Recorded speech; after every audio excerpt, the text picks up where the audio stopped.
আল্লাহ নবী রাসূলুল্লাহ সাল্লাল্লাহু আলাইহি ওয়াসাল্লাম আমার নবী যখন শিশু বয়স, আমার নবী যখন আস্তে আস্তে বড় হতে লাগলো, আমার আপনার নবী রাসূলুল্লাহর যৌবনকালটা যখন এসে গেল, আমার আপনার নবী যখন বৃদ্ধ হয়ে গেল, এই শিশু বয়সে যৌবনকালের বয়স, শিশু বয়সে বৃদ্ধকালের বয়সে আমার আপনার নবী রাসূলুল্লাহর সর্ব অবস্থায় বন্ধু হিসাবে হযরত আবু বকর রাদিয়াল্লাহু তাআলা আনহু সাথী হিসাবে, বন্ধু হিসাবে পাশে ছিল।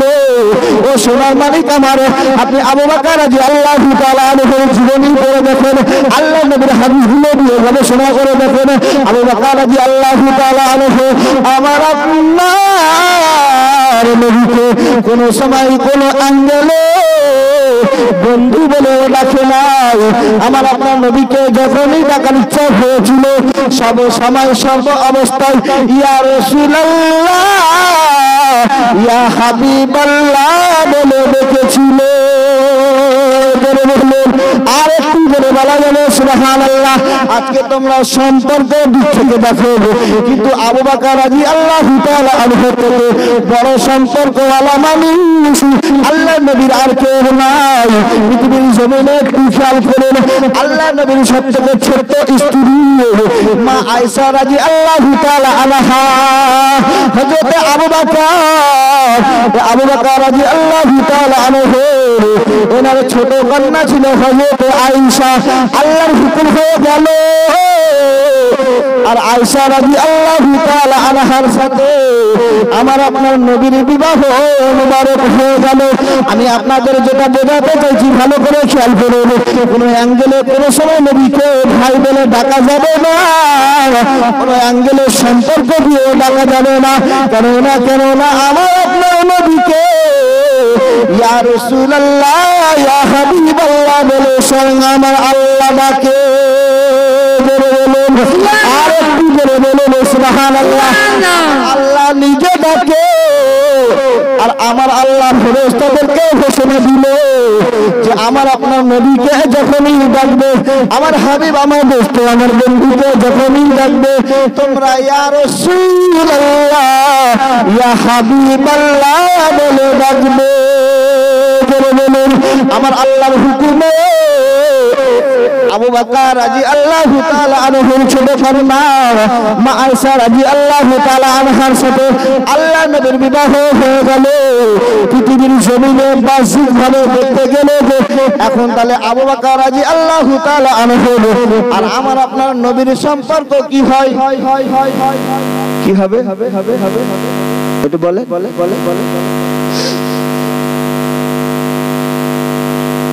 শ্বশুর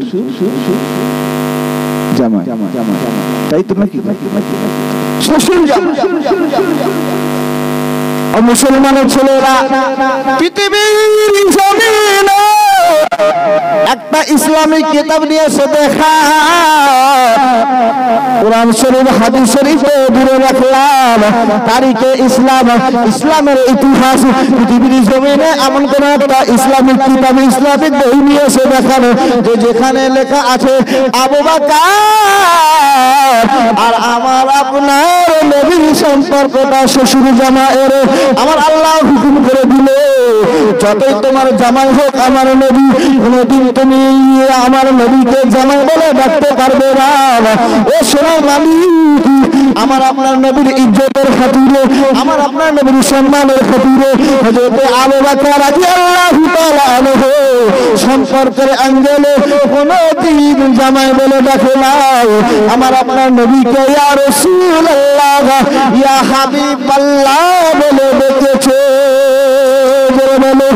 আর একটু জোরে বলুন সুবহানাল্লাহ। তাহলে তারা তো সামনাসামনি পেয়েছে আমার নবীকে। আজকের আবু জাহেল ইনি ছিল আল্লাহর নবীর চাচা, আর হযরতে হামজা রাদিয়াল্লাহু তাআলা আনহু ইনিও ছিল চাচা। এই আবু জাহেল শুকনো মার্কা বেঈমান, এই সম্পর্কের অ্যাঙ্গেলে আমার আপনার নবীকে সবসময় হে ভাতিজা, হে বেটা বলে ডাকতো।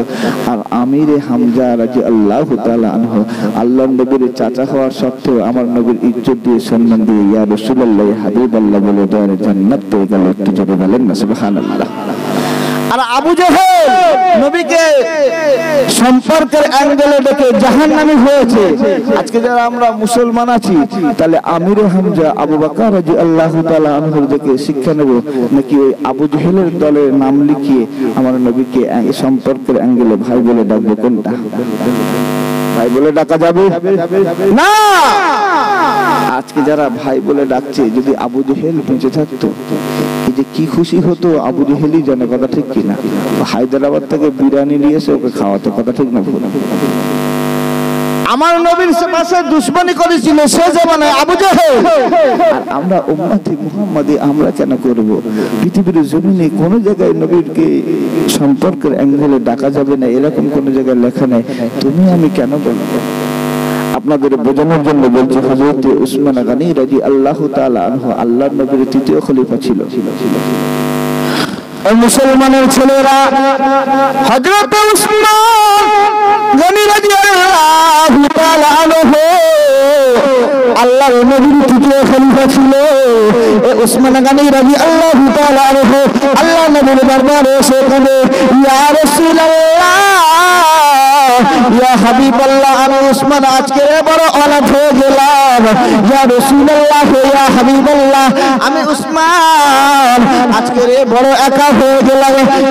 কেন না আমার স্ত্রী, আমার বিবিটা ইন্তেকাল হয়ে গেছে। ইয়া রাসূলুল্লাহ, আপনার যে কন্যার সাথে আমি উসমান বিবাহ করেছিলাম, আপনার যে মেয়েটার সাথে আমি উসমান বিবাহ করেছিলাম, আপনার ওই মেয়েটা অর্থাৎ আমার বিবিটা ইন্তেকাল হয়ে গেছে।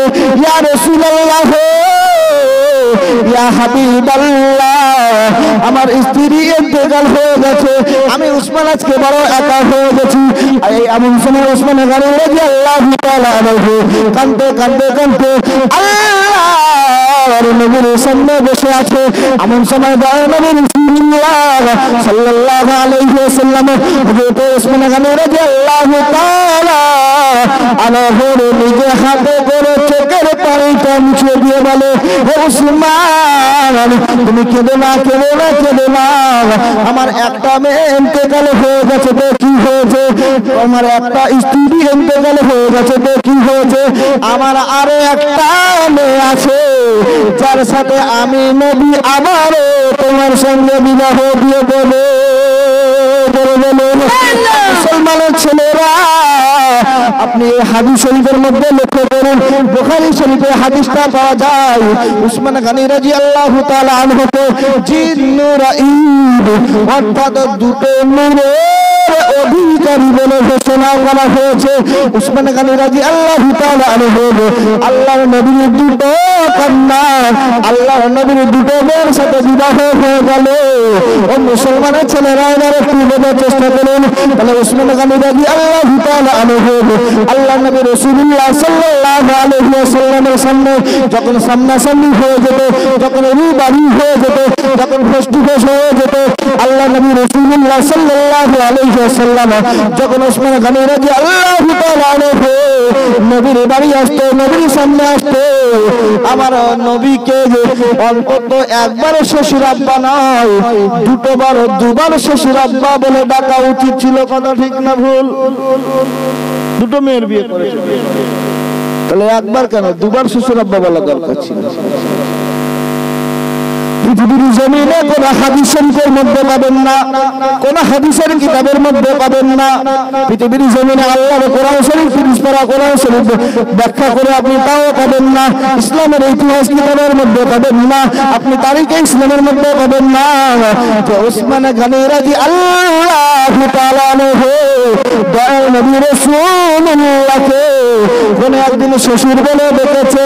না না, আল্লাহর নবীকে কোন অ্যাঙ্গেলে সম্পর্কের দিক থেকে ডাকা যাবে না। আমার আপনার নবীকে সর্ব অবস্থায় সব সময় ইয়া রাসূলুল্লাহ,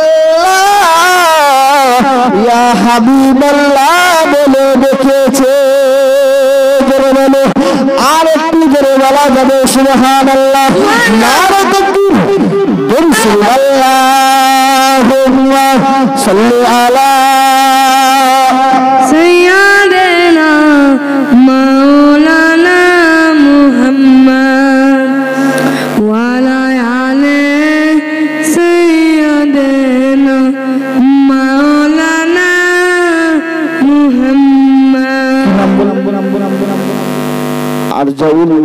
আপনাদের এলাকার সন্তান এই মাহফিলের উদ্দেশ্যে 20 কেজি ধান দান করেছে। আপনারা খুশি না বেজার?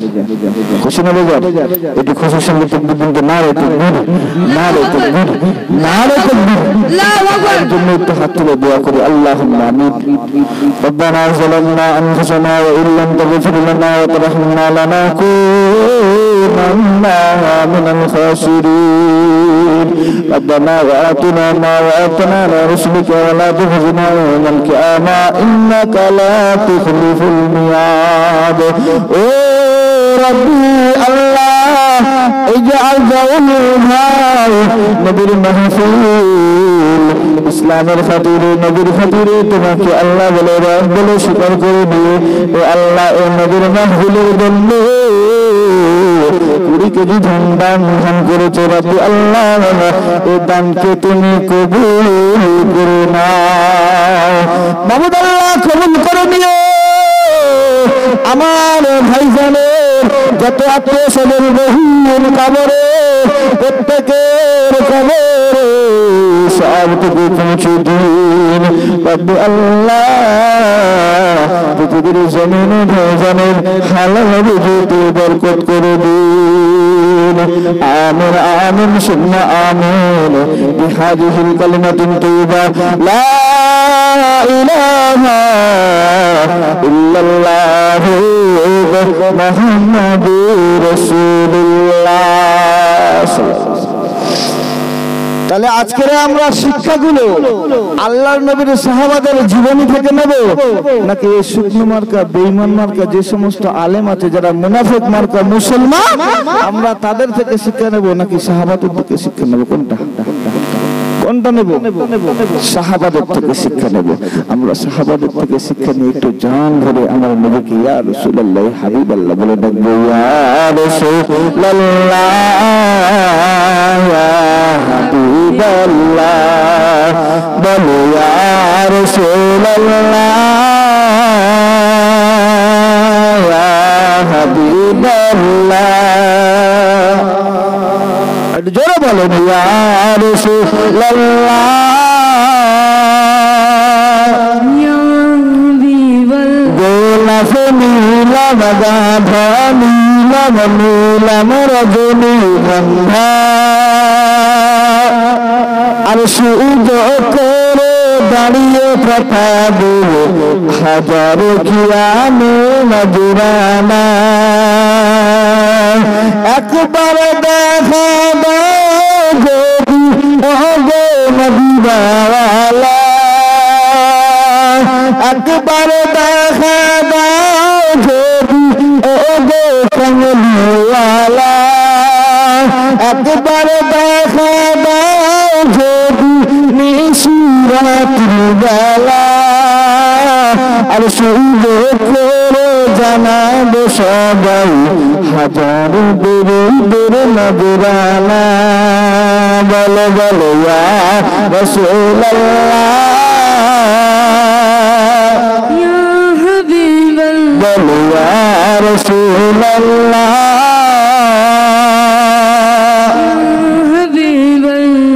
সাদা ফুলকে প্রশ্ন করি তুমি রংটি কোথায় পেলে? সাদা রংকে প্রশ্ন করি তুমি রংটি কোথায় পেলে? দয়ার নবীর দাঁত মুবারক সাদা ছিল বলে। আর একটু জোরে বলুন সুবহানাল্লাহ। লাল ফুলকে প্রশ্ন করি তুমি রংটি কোথায় পেলে? লাল ফুলকে প্রশ্ন করি তুমি রংটি কোথায় পেলে? ওহুদ ময়দান নবীর রক্ত লাল ছিল বলে। হলুদ রংকে প্রশ্ন করি তুমি রংটি কোথায় পেলে? হলুদ ফুলকে প্রশ্ন করি তুমি রংটি কোথায় পেলে? দয়ার নবীর বদন মুবারক হলুদ ছিল বলে বলে বলে ইয়া রাসূলুল্লাহ হাবিবাল্লাহ বলে ইয়া রাসূলুল্লাহ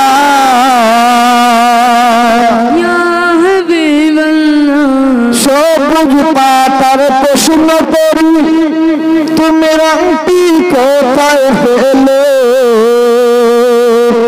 সবুজ পাতার প্রশ্ন করি তুমি রংটি কোথায় পেলে দয়ার নবীর রওজা মুবারক সবুজ আছে বলে কালো রঙকে প্রশ্ন করি তুমি রংটি কোথায় পেলে কালো রঙকে প্রশ্ন করি তুমি রংটি কোথায় পেলে দয়ার নবীর চুল মুবারক কালো ছিল বলে পয়সা দালাল হলুদ সবুজের ফুলের মালা নিয়েছিল রঙতে মালা আর এখান থেকে শুরু করে জানাবো হাজার কিয়ামের নজরানা একবার দেখা দাও যদি ওগো কমলিওয়ালা একবার দেখা দাও যদি ওগো মদিনাওয়ালা আর এখান থেকে সবাই মিলে জানাবো হাজার দুরুদের নজরানা বলো বলো ইয়া রাসূলুল্লাহ ইয়া হাবিবাল্লাহ বলো ইয়া রাসূলুল্লাহ ইয়া হাবিবাল্লাহ আল্লাহুম্মা সাল্লি আলা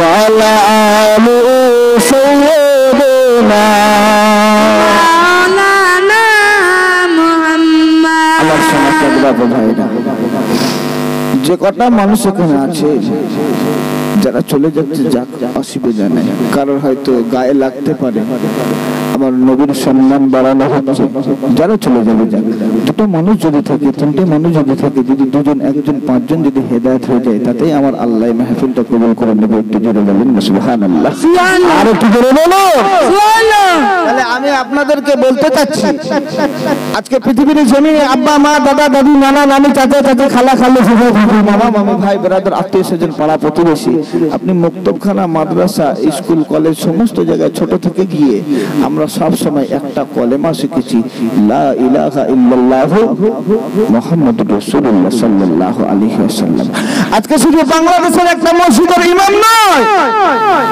আজকে तमाम বিশ্বের মধ্যে টাকার লোভে আমার নবীর সঙ্গে দুশমনি করা বাড়ানো হচ্ছে এরা টাকার লোভে বলে লা ইলাহা ইল্লাল্লাহ এরপরে মুহাম্মাদুর রাসূলুল্লাহ পড়া যাবে না ওই মসজিদের ইমাম সাহেবটা এলাকার লোক ছিল ইমানদার এলাকার লোক যখন একটা খুঁটির সঙ্গে দেয়ালের সঙ্গে যখন গরু দড়ি নিয়ে বেঁধেছে এই লোকটাকে বাঁধার ফলে যখন ছেলে মেয়েরা উভয় মিলে মারছে কি ব্যাপার এই কলেমার পাশে আমার নবীর নাম এই নবীর নামটা কেটে তুমি কেন বাদ দাও ওই সময় ওই লোকটা গোদা বাংলায় একটা কথা আছে না যে ঠেলায় না পড়লে বিড়াল গাছে ওঠে না এই লোকটাকে যখন মারা হলো এই লোকটা যখন ঠেলায় পড়লো এই লোকটা তখন কি বলছে জানেন যে আজকের আমি এই কলেমা থেকে নবীর নামটা বাদ দিচ্ছি এর পিছনে তোমার কি কারণ যখন খুব মার খেলো তখন ওর মুখ থেকে বার হচ্ছে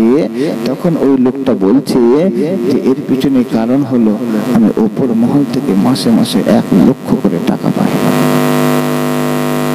আজকে টাকার জন্য তুমি তোমার নবীর সাথে দুশমনি করলে কিয়ামতের ময়দানে, হাসরের ময়দানে যে ইহুদিদের আজকে দালাল হয়ে গেলে এরা কি তোমাকে বাঁচাবে? বাঁচাতে পারবে? এই লোকগুলো বলে, শুধু এরা নয়, আজকে ইন্ডিয়ার মধ্যে বিভিন্ন জায়গায় দেখা যায় যারা নবীর সাথে দুশ্মনী করে বলে লা ইলাহা ইল্লাল্লাহ, যারা কিনা বলে, দেখবেন অনেকেই আছে যে দোয়ার মধ্যে কলেমা পড়া যাবে না, যদি দোয়ার মধ্যে কলেমা পড়ে ওর নামাজ ফাসিক হয়ে যাবে। বাবা, ফাসিক মানে কি জানে? বেকার হয়ে গেল, পুড়ে গেল, ছাই হয়ে গেল, ও নামাজ পুরো নষ্ট হয়ে গেল। এটা কি হাদিস পড়ে না? নবীদের জীবনী কি পড়েনি? আল্লাহর কোরআনকে গবেষণা করেনি? এত বড় কথা বলছে, শুধু এতটুকু কথা তাও মেনে নিতাম, লা ইলাহা ইল্লাল্লাহ उसके बाद मोहम्मद रसूलुल्लाह पढ़ना हराम है, जो पढ़ेगा वो मुशरिक बन जाएगा। মুশরিকও করে দিচ্ছে।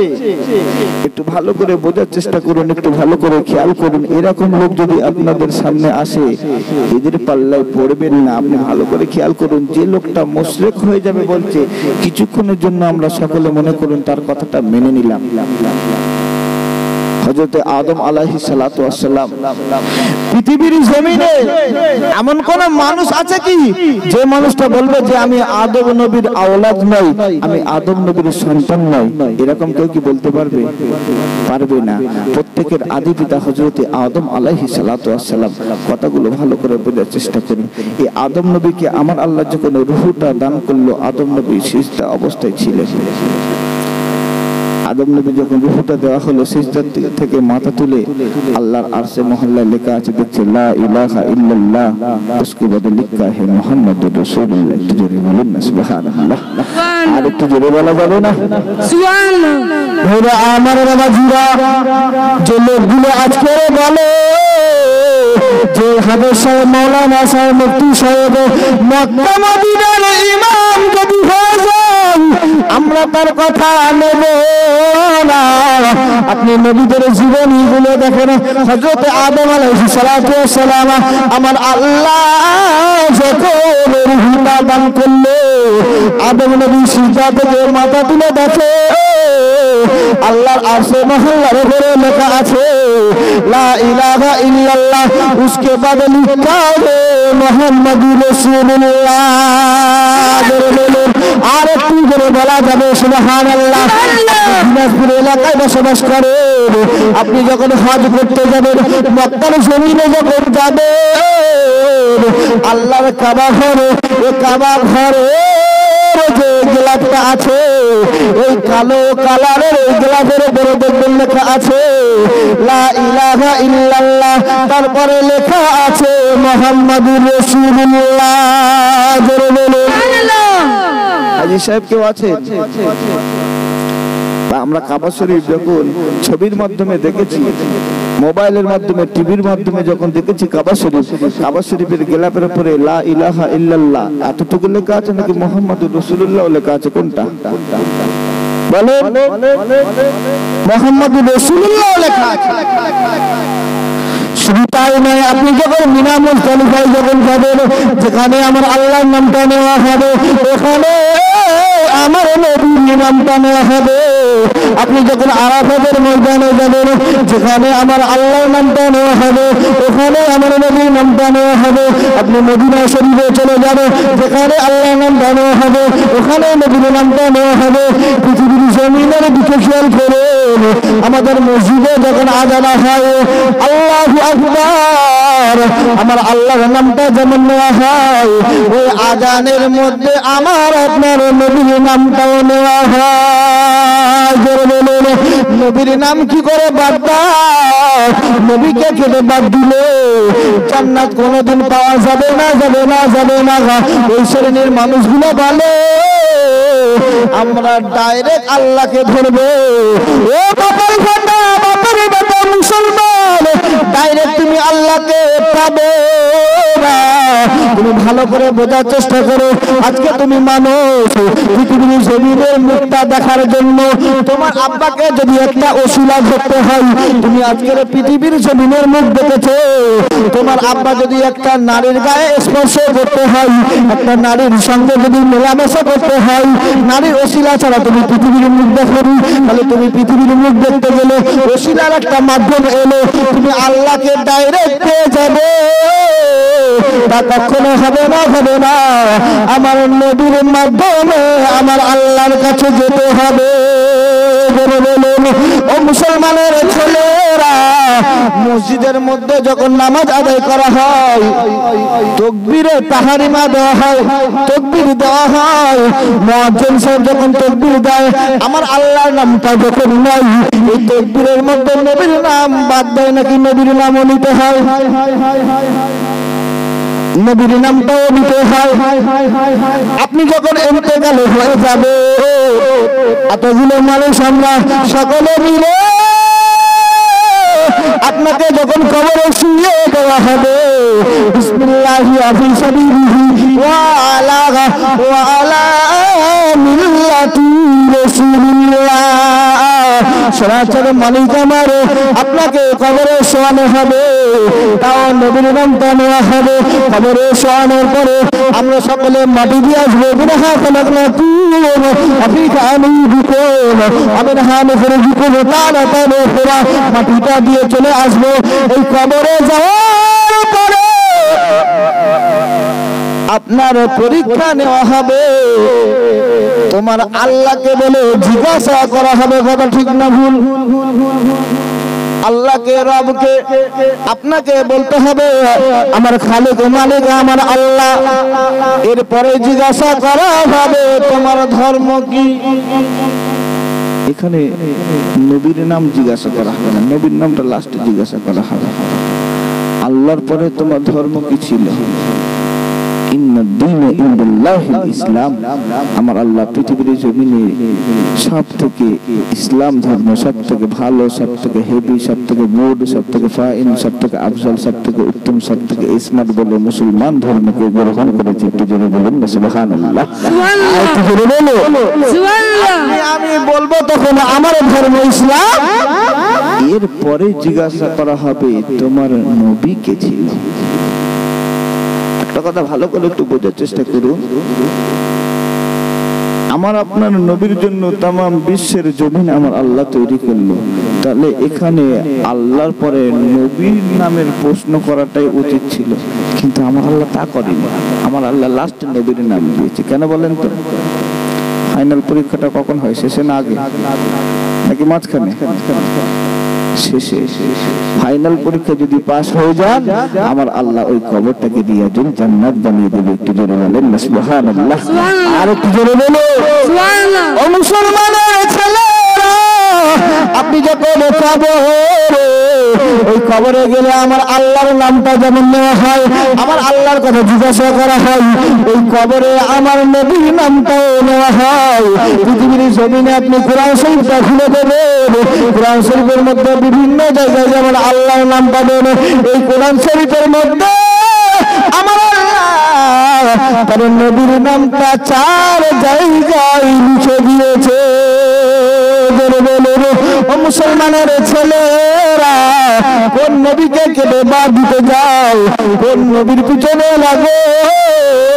তুমি যখন কিয়ামতের ময়দানে, হাসরের ময়দানে উঠবে, আমার আপনার নবী রাসূলুল্লাহ সাল্লাল্লাহু আলাইহি ওয়াসাল্লাম কিয়ামতের ময়দানে, হাসরের ময়দানে কেউ যখন কাউকে চিনতে পারবে না, তখনই তো আমাদের পাশে সঙ্গী হিসাবে নবী এসে দাঁড়াবে।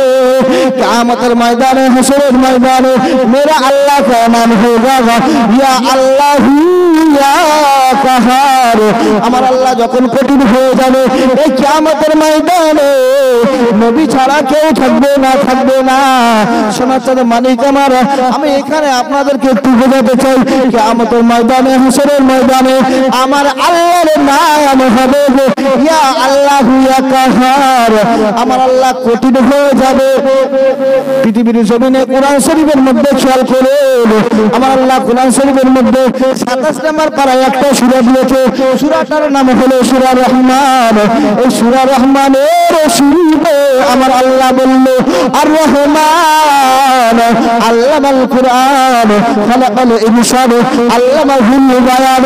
এই সূরার প্রথমে আমার আল্লাহ জানিয়ে দিল আর রহমান আমি আল্লাহ দয়ালু, আমি আল্লাহ গফুরুর রহিম, আমি আল্লাহ মেহেরবান। জোরে বলুন সুবহানাল্লাহ। আর একটু জোরে বলা যাবে সুবহানাল্লাহ।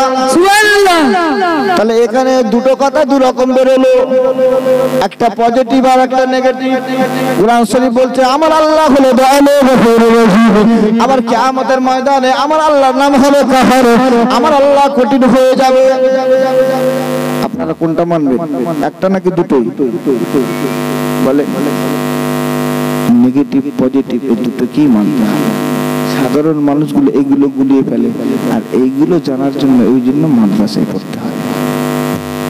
দুটোকেই মানতে হবে। তবে আমার আল্লাহ কাহার হবে কাদের জন্য? পৃথিবীর জমিনে হিন্দু খ্রিস্টান বলি মুসলমান কারা ইহুদি নাসারা এদের জন্য আমার আল্লাহ কাহার হয়ে যাবে। আমার আল্লাহ যাদেরকে ইয়া আইয়ুহাল কাফিরুন আমার আল্লাহর সাথে যারা কুফরি করে, যারা পৃথিবীর জমিনে কাফের আছে, যারা পৃথিবীর জমিনে মুনাফিক আছে, এদের জন্য আমার আল্লাহ কাহের হয়ে যাবে। ও মুসলমানের ছেলেরা, এদের জন্য আমার আল্লাহ কঠিন হবে। মুসলমানদের জন্য আমার আল্লাহ কি কঠিন হবে না? হবে না? বলেন তো দেখি। হবে না যদি বলে, কথাটা একদিকের অ্যাঙ্গেলে মানা যায়, আবার একদিকে মানা যায় না।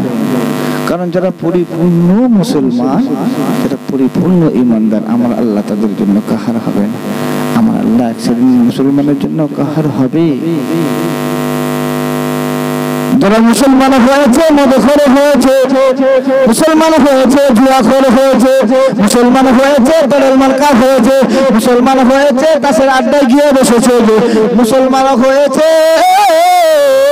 সিনেমা হলের টিকিট মাস্টার হয়েছে, মুসলমান হয়েছে, ট্রেনের মধ্যে বাসের মধ্যে পকেট মারি করা ধরেছে। মুসলমানদের মধ্যে এই সমস্ত আছে কিনা? আমার আল্লাহ এদের জন্য কাহার হয়ে যাবে। আপনি যখন রাস্তার আশেপাশে, রাস্তার পাশে যখন যাবেন, এক শ্রেণীর মানুষ আছে, এরা দেখবেন চায়ের দোকানের পাশে বসে, আর চারজন ফেরেশতা হাত তুলে দোয়া করে, আর একজন ফেরেশতা বসে বসে শুধু নেকি লেখে। কিরে তোর কটা নেকি দেবো, দুটো না চারটে? বুঝতে পারছেন কথাটা? বুঝতে পারছেন? আমার চারটে দিস নে রে সোনা, আমার সেই টেক্কাটা পড়েনি। এরকম আছে দিনাজপুরের দিকে, তাসখোর আছে, মদখোর, জুয়াখোর আছে। আমার আল্লাহ বলল আমি হলাম রহমান, আমি দয়ালু গফুরুর রহিম। মুসলমানের ছেলেরা, আমি আল্লাহ তোদেরকে বড় ভালোবাসি, মহব্বত করি, প্যার করি, আপন করি। তাই আমি আল্লাহ কোরআন শরীফের মধ্যে আমি আল্লাহ তোদেরকে ইয়া আইয়ুহাল মুনাফিকুন, আমি আল্লাহ তোদেরকে মুনাফিক বলে ডাকি নাই। ইয়া আইয়ুহাল কাফিরুন, আমি আল্লাহ তোদেরকে কাফের বলে ডাকি নাই। আমি আল্লাহ তোদেরকে ইয়া আইয়ুহাল্লাযীনা আমানু, আমি আল্লাহ তোদেরকে ঈমানদার মুসলমান, আমি আল্লাহ তোদেরকে জান্নাতি বলে ঈমানদার বলে ডেকেছি। জোরে বলুন। আর একটু কি জোরে বলা যাবে সুবহানাল্লাহ? একটু বাপ দাদা মিলে মিলে বলা যাবে সুবহানাল্লাহ।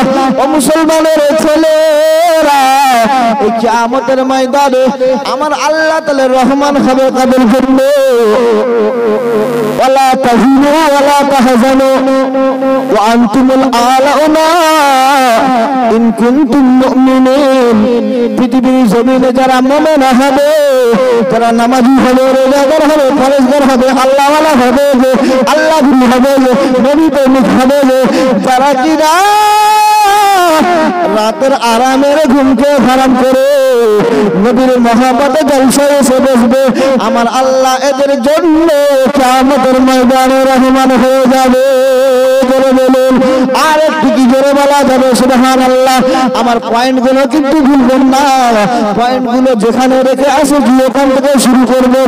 আজকে নবীর সম্মান নবীর ইজ্জত শুধু বাড়াচ্ছি, এক শ্রেণীর বেঈমান মার্কা আলেম উলামা আমার নবীর সম্মানটা মাটির সাথে মিশাতে চাচ্ছে। আমরা সকলে মিলে এখানে নবীর সম্মান নবীর ইজ্জত, কলেমার সম্মান কলেমার ইজ্জত, কলেমার কতটা গুরুত্ব এদিকে খেয়াল করে আমাদের আলোচনা ভালো করে বোঝার চেষ্টা করুন।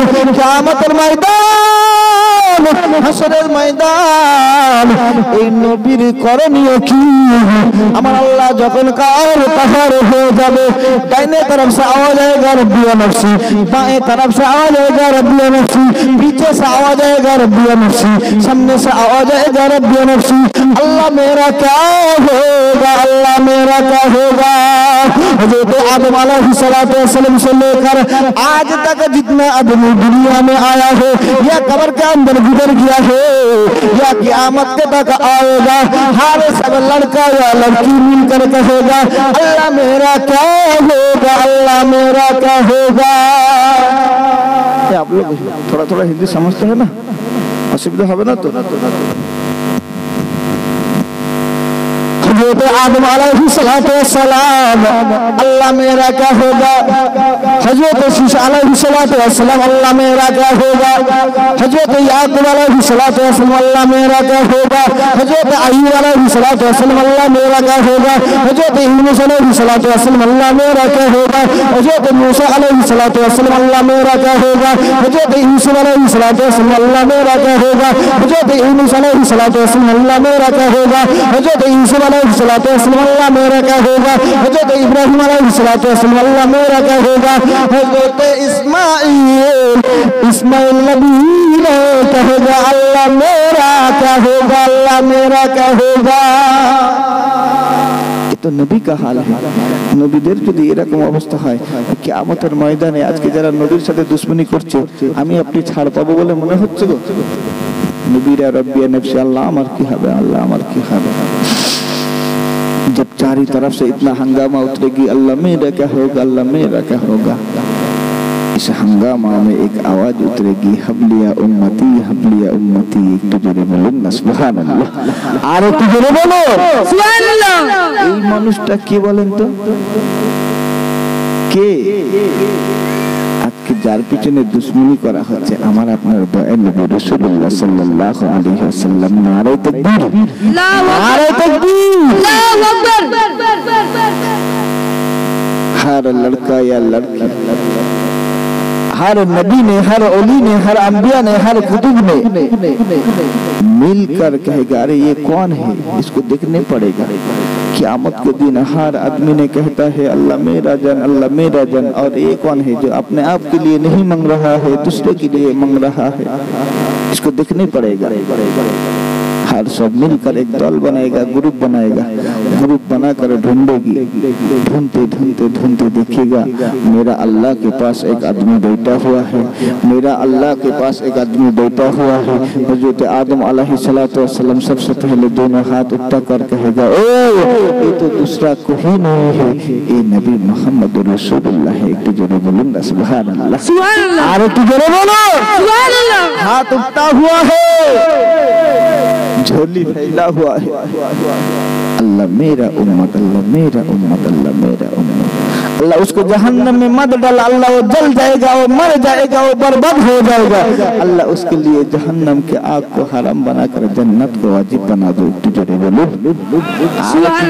सुभान अल्लाह, सुभान अल्लाह। এই নবীর উম্মত তো আমরা, এই নবীর উম্মত তো নাকি গো? আমরা কেমন নবীর উম্মত একটু বলবো, রাগ করবেন না তো? যে রাগ করবেন না তো? আমরা নবীর উম্মত দেখে শুক্রবারের দিন যখন জুম্মার আজান হয় আমরা সকলে মসজিদে যাই। কোন দিন কোন সপ্তাহে পুরো সপ্তাহে না গেলেও অন্তত শুক্রবারের দিন জোহরের রক্তে জুম্মার নামাজটা পড়তে যায়। কথা ঠিক কিনা? এই জুম্মার নামাজ পড়তে গেলে মসজিদের উন্নতি কল্পে একটা কৌটো আসে, তাই না? কিছু দিতে হয়। আমরা নবীকে এতটাই ভালোবাসি, নবীকে এতটাই মহব্বত করি, আমরা নবীর এমনই উম্মত। আমাদের সামনে দিয়ে যখন কোটোটা আসে, অনেক নবীর উম্মত আছে দেখবেন, ওই সামনে যখন কোটো আসবে বাঁ হাত দিয়ে সরিয়ে দিয়ে মুখটা অন্যদিকে ঘুরিয়ে নেবে, কথা ঠিক কিনা? আবার অনেকে আছে এই লোকটার থেকে তার দিলটা অন্তত অনেকটাই ভালো। এই লোকটা পকেটে হাত দিয়ে দেখবে, চাচা পকেটে হাত দিয়ে দেখেন 2.5 টাকা আছে, চাচা 8 আনা মসজিদে দেবে আর 2 টাকার বিড়ি কিনে খাবে, আর বাইরে এসে 2 টাকার বিড়ি কিনে খাবে। মানে আমরা নবীকে এতটাই ভালোবাসি, ভালো জায়গায় আমাদের পয়সা ব্যয় না। তরমুজ দেখেছেন? তরমুজ, তরমুজ আপনাদের এলাকা থেকে কি বলে? এই তরমুজের বাইরের কালারটা কি? বাইরের কালারটা কালা নাই, সবুজ, আর ভিতরেরটা সবাই মিলে বলো। আমরা হলাম সেই মাল আল্লাহর কি খেয়ে বলছি।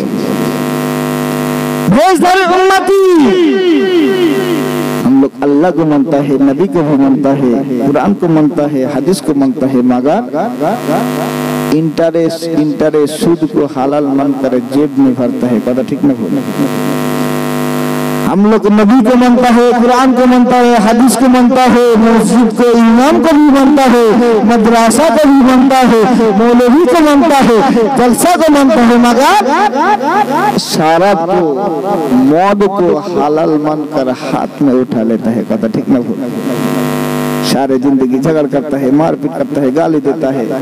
अल्लाह ने जिसको पैसा दिया है वो गरीब को पेट में लात मारता है, अब्बा अम्मा के साथ बेअदबी भी करता है। ऐसा नबी का उम्मत है आप। अरे नबी का उम्मत होना है तो बड़े पीर अब्दुल कादिर जिलानी की तरफ हो जाओ, तुझे बोलूं ना सुभान अल्लाह। नबी का उम्मत होना है तो हिंदुस्तान का बादशाह ख्वाजा मोइनुद्दीन चिश्ती की तरफ हो जाओ। नबी का उम्मत होना है तो फुरफुरा का पीर मुजद्दिद ज़मान अबू बकर की तरफ हो जाओ। नबी का उम्मत होना है तो बरेलवी का पीर अल्लामा की तरफ हो जाओ। ऐसा नबी का उम्मत होने से कोई फायदा नहीं। আমরা যেমন নবীর উম্মত, এরকম উম্মত হয়ে কোনো লাভ নেই। আমরা এমনই নবীর উম্মত, আমাদের জন্য আমার নবীর আজ পর্যন্ত বেইজ্জতি হচ্ছে, কিন্তু নবীর সম্মান কে বাড়াবে? কে বাড়াবে? একটু জোরে বলো, আমার আল্লাহ বাড়াবে। একটু ভালো করে বোঝার চেষ্টা করো। তাহলে কিয়ামতের ময়দানে যেখানে যাবেন সেখানেই আমার নবীকে পেতে হবে, সেখানে আপনার নবী ছাড়া আপনি জান্নাত পাবেন না। নবী ছাড়া জান্নাতে যাওয়ার কোনো রাস্তা নাই। কিয়ামতের ময়দানে, হাসরের ময়দানে ও মুসলমান, আপনার যখন ডান হাতে আমলনামা দেওয়া হবে, আপনি যখন জান্নাতের গেটের কাছে প্রবেশ করতে যাবেন, দেখবেন জান্নাতের গেটের উপরে লেখা আছে লা ইলাহা ইল্লাল্লাহ, उसके बाद लिखा है मुहम्मदुर রাসূলুল্লাহ। আমার বাবাজিরা, আপনি যখন জান্নাতের ভিতরে প্রবেশ করে যাবেন, জান্নাতের গাছের প্রতিটা গাছের মধ্যে, প্রতিটা ডালের মধ্যে, প্রতিটা পাতার মধ্যে লেখা আছে লা ইলাহা ইল্লাল্লাহ মুহাম্মাদুর রাসূলুল্লাহ। আমার আল্লাহ তার মালাইকা ফেরেশতাদেরকে ডেকে হুকুম করে, এ আমার মালাইকা ফেরেশতা, আমি আল্লাহ তোমাদেরকে হুকুম করে দিলাম, তুমি কিয়ামত পর্যন্ত কিয়াম করবে, কিয়ামত পর্যন্ত দাঁড়িয়ে আছে, তুমি কিয়ামত পর্যন্ত সিজদা অবস্থায় থাকবে, কিয়ামত পর্যন্ত একইভাবে আজ পর্যন্ত সিজদায় আছে। অনেক মালাইকা ফেরেশতারা আমার আল্লাহর রূপে অবস্থায় রেখেছে। ও মালাইকা ফেরেশতা, আমি আল্লাহ জানিয়ে দিলাম, তোমরা সর্ব অবস্থায় সব সময় কলেমার জিকির করবে। মালাইকা ফেরেশতারা পড়ে লা ইলাহা ইল্লাল্লাহ, লা ইলাহা ইল্লাল্লাহ, লা ইলাহা ইল্লাল্লাহ। उसके बाद जिक्र किया है मुहम्मदुर রাসূলুল্লাহ। আর একটু জোরে বলা যাবে সুবহানাল্লাহ। মুসলমানের ছেলেরা আল্লাহ নবী রাসূলুল্লাহ সাল্লাল্লাহু আলাইহি ওয়াসাল্লাম পৃথিবীর জমিন থেকে বিদায় নিলে আল্লাহ নবী কবরে চলে গেল। আল্লাহর নবীর পাশে দুনিয়ার জমিনে যে মানুষটার স্থান ছিল তিনি আর অন্য কেউ নয়, হযরত আবু বকর রাদিয়াল্লাহু তাআলা আনহু। আল্লাহ নবী রাসূলুল্লাহর কবরের পাশে যে মানুষটার স্থান হয়েছে এই দিনাজপুরের কোনো মানুষের নয়, হিন্দুস্তানের কোনো মানুষের নয়, আমেরিকার কোনো মানুষ নয়, তিনি ছিলেন হযরত আবু বকর রাদিয়াল্লাহু তাআলা আনহু। বলুন আর একটু জোরে বলা যাবে আবু বকর রাদিয়াল্লাহু তাআলা আনহু। এনার সম্মানটা আমার আল্লাহ নবীর পরে কেন দিল? কারণ সর্ব অবস্থায় আমার নবীর সম্মান, আমার নবীর ইজ্জত, আমার নবীর মান সম্মান বাড়িয়েছে। আমার বাবাজিরা, আল্লাহর নবী রাসূলুল্লাহ আবু বকর রাদিয়াল্লাহু তাআলা আনহুকে ডেকে বলেছিল, ও মুসলমানের ছেলেরা, কলেমার গুরুত্বটা, আমার নবীর ইজ্জত কতটা আমি বোঝানোর জন্য বলছি।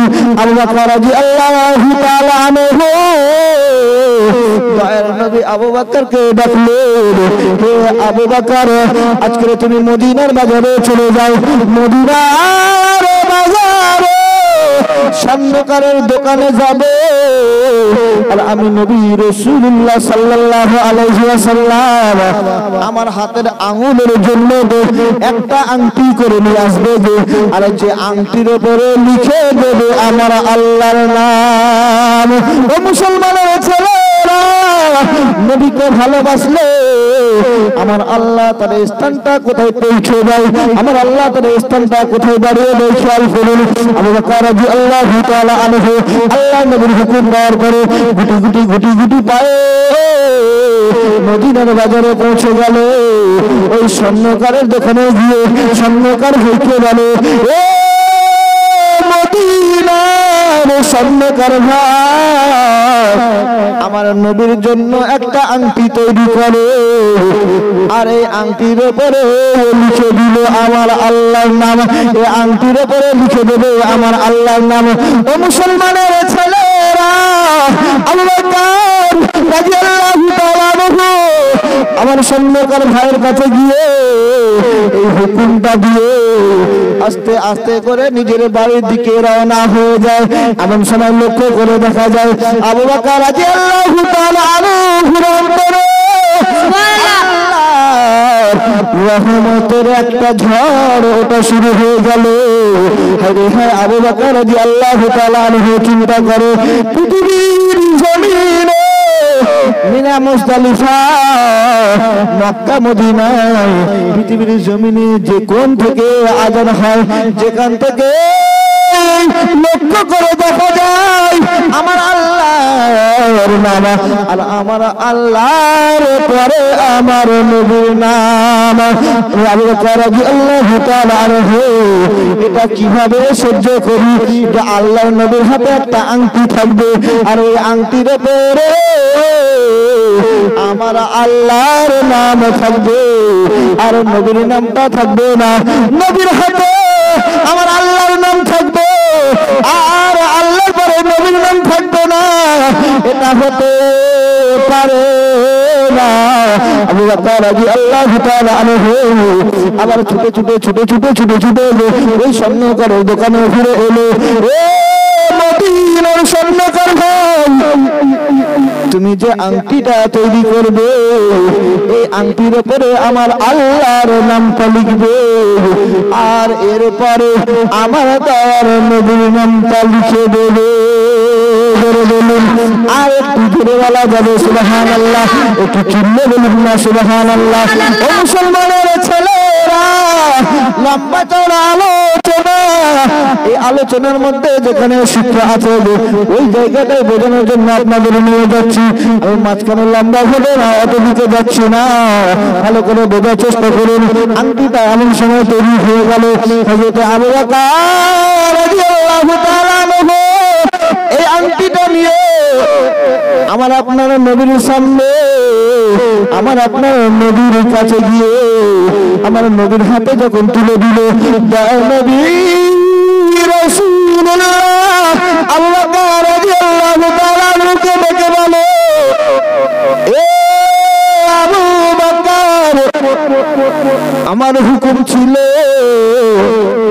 এই আংটির উপরে তুমি আমার আল্লাহর নাম লিখবে। তুমি আংটির উপরে আমি নবী আমার নামটা বসিয়ে দিলে। আবু বকর রাদিয়াল্লাহু তাআলা আনহু বলে, ইয়া রাসূলুল্লাহ, ইয়া হাবিবাল্লাহ, বিআদবি ক্ষমা করে দেবেন। আমি আবু বকর রাদিয়াল্লাহু তাআলা আনহু আল্লাহর পরে নবীর নাম থাকবে না, এটা সহ্য করতে পারি না। আল্লাহর পরে আপনার নামটা কেটে বাদ যাবে, আমি আবু বকর সহ্য করতে পারি না। ওই জন্য করে আমি স্বর্ণকার ভাইকে বলেছিলাম, হে স্বর্ণকার ভাই, আমার আল্লাহর নামের পাশে আমার নবীর নামটা লিখে দেবে। ও সোনার মালিকেরা, এমন সময় লক্ষ্য করে দেখা যায় আল্লাহর নবী আবু বকর রাদিয়াল্লাহু তাআলা আনহুকে বলে, হে আবু বকর, এত দূর পর্যন্ত এইখানটা পর্যন্ত আমি মেনে নিলাম, কিন্তু আবু বকর তুমি আল্লাহর পরে আমার নামটা বসালে মেনে নিলাম, কিন্তু আমার নামের পাশে তুমি আবু বকর তোমার নামটা কেন লিখে দিলে? কি গো বলেছিল আবু বকর রাদিয়াল্লাহু তাআলা আনহু স্বর্ণকার ভাইকে কি বলেছিল? যে আল্লাহর পরে নবীর নামটা লিখবে, এটা বলেছিল। এরপরে বলেছিল যে আমি আবু বকর আমার নামটা লিখবে, বলেছিল। তাহলে আংটির মধ্যে নবীর পাশে আবু বকরের নামটা কেন এলো, কিভাবে এলো? আবু বকর রাদিয়াল্লাহু তাআলা আনহু এমন সময় আল্লাহ নবীর হাত থেকে আংটিটা নিয়ে দেখে আল্লাহ নবী তো মিথ্যা কথা বলে না। নবীর পাশে আবু বকর রাদিয়াল্লাহু তাআলা আনহু নামটা লেখা আছে। আবু বকর রাদিয়াল্লাহু তাআলা আনহু তাড়াতাড়ি করে ছুটে ওই স্বর্ণকার ভাইকে ডাক দিয়ে বলে, হে স্বর্ণকার ভাই, আল্লাহর পরে নবীর নাম লিখতে বলেছিলাম, আজকে তুমি আমি আবু বকর আমাকে কেন অপমানের জায়গায় পৌঁছে দিলে? কেন আমার নবীর পাশে আমার নামটা লিখে দিলে? আমি তো তোমাকে বলি নাই। ও সোনার মালিকেরা, স্বর্ণকার ভাই বলে, আবু বকর তুমি আমাকে বলেছিলে যে আমার নবীর নামের পাশে আমি আবু বকর আমার নামটা লিখে দেবে, এই জন্য করে আমি লিখেছি। আবু বকর রাদিয়াল্লাহু তাআলা আনহু বলে, হে স্বর্ণকার ভাই, আমি তোমাকে বলি নাই, আমি তো দুবার তোমার কাছে এসেছিলাম। একবার আল্লাহর নামটা লিখতে বলেছিলাম, আর দ্বিতীয়বার এসে আমি আল্লাহর নামে পরে নবীর নামটা লিখতে বলেছিলাম। স্বর্ণকার ভাই ওই সময় আবু বকর রাদিয়াল্লাহু তাআলা আনহুকে বলে, না, আপনি এমন করে বলবেন না, আপনি হলেন সিদ্দিক, আপনি সত্যবাদী, আপনি আমার কাছে দুবার আসেন না, আপনি আমার কাছে 3 বার এসেছিলেন। হে আবু বকর সত্যবাদী, তুমি কেন 3 বার এসে আমাকে 2 বার বলো? ও সোনার মানিকেরা, যখন এরকম সিচুয়েশন তৈরি হয়ে গেল, ঘটনাটা যখন এই জায়গায় পৌঁছে গেল, আমার আল্লাহ হযরত জিবরাইল আলাইহিস সালাতু ওয়াস সালামকে ডাক দিলেন, হে জিবরাইল তাড়াতাড়ি পৌঁছে যাও, আমার আল্লাহ কার অপমান হবে আমি আল্লাহ সহ্য করতে পারবো না। এমন সময় জিবরাইল আলাইহিস সালাতু ওয়াস সালাম এসে বলে, ইয়া রাসূলুল্লাহ, ইয়া হাবিবাল্লাহ, দয়ার নবী আমার, আবু বকরের কোনো দোষ নাই। না, আবু বকর সত্য কথা বলে, আর স্বর্ণকার ভাই সত্যি কথা বলে। বলুন ইয়া রাসূলুল্লাহ। আবু বকর রাদিয়াল্লাহু তাআলা আনহু আমার নবীর সম্মান বাড়িয়ে স্বর্ণকার ভাইকে যখন গিয়ে বলেছিল আমার আল্লাহর পাশে নবীর নামটা দিয়ে দাও। এই সময় আমার আল্লাহ আবু বকরের উপরে এতটাই খুশি হয়েছিল, আমার আল্লাহ এতটাই খুশি হয়েছিল, আমার আল্লাহ আবু বকর বাড়ি যাওয়ার পরে আমি জিবরাইল আমার আল্লাহ আমাকে পাঠিয়ে দিয়েছিল। ইয়া রাসূলুল্লাহ, আমার আল্লাহ আবু বকরের উপরে খুশি হয়ে আমাকে পাঠিয়ে দিয়ে ওই আংটির উপরে নবীর পাশে আবু বকরের নামটা লিখে দিতে আল্লাহ বলেছে। জোরে বলুন, আর একটু জোরে বলা যাবে সুবহানাল্লাহ। ও মুসলমানের ছেলেরা, এটাই আমি আপনাদের বোঝাতে চাইছি, নবীর সম্মান যদি বাড়ানো যায়, আপনার আমার সম্মান আমার আল্লাহ দুনিয়া এবং আখিরাতে বাড়িয়ে দেবে। জোরে বলুন, আর একটু জোরে বলা যাবে সুবহানাল্লাহ। আল্লাহুম্মা সাল্লি আলা সাইয়্যিদিনা মাওলানা মুহাম্মদ ওয়া আলা আলি সাইয়্যিদিনা মাওলানা মুহাম্মদ। আমার সনাতন ভাইরা, অনেক কষ্ট করে আপনাদের